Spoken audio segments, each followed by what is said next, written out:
Witam. Są to słuchawki JBL Tune 510BT. Pokażę, jak wykonać reset do ustawień fabrycznych.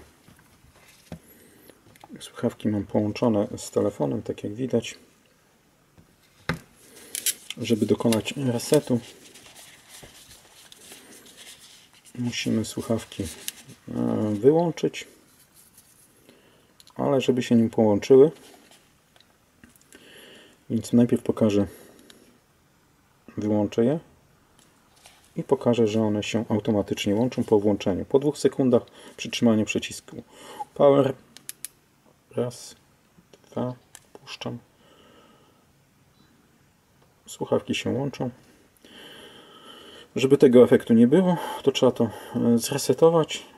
Słuchawki zapomną ten telefon, więc musimy słuchawki wyłączyć i przycisk włączenia trzeba przytrzymać 5 sekund, nie 2 sekundy, bo jeżeli przytrzymamy po 2 sekundach puścimy, to słuchawki nam się połączą z telefonem, więc raz, dwa, 3, 4, 5. Dioda zaczęła migać na niebiesko, więc teraz możemy wykonać reset. Słuchawki nam się nie łączą, więc można dokonać resetu. Reset robimy naciskając plus i minus.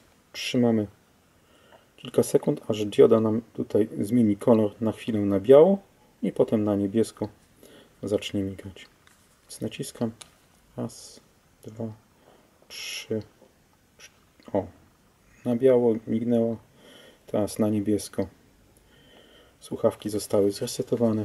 Wyłączamy telefon.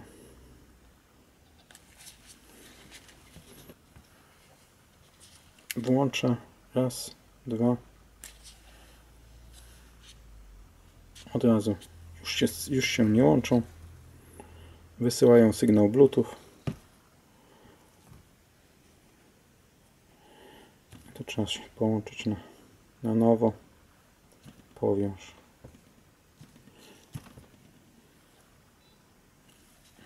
Słuchawki są ponownie połączone. Tak wygląda reset w 510. Dzięki.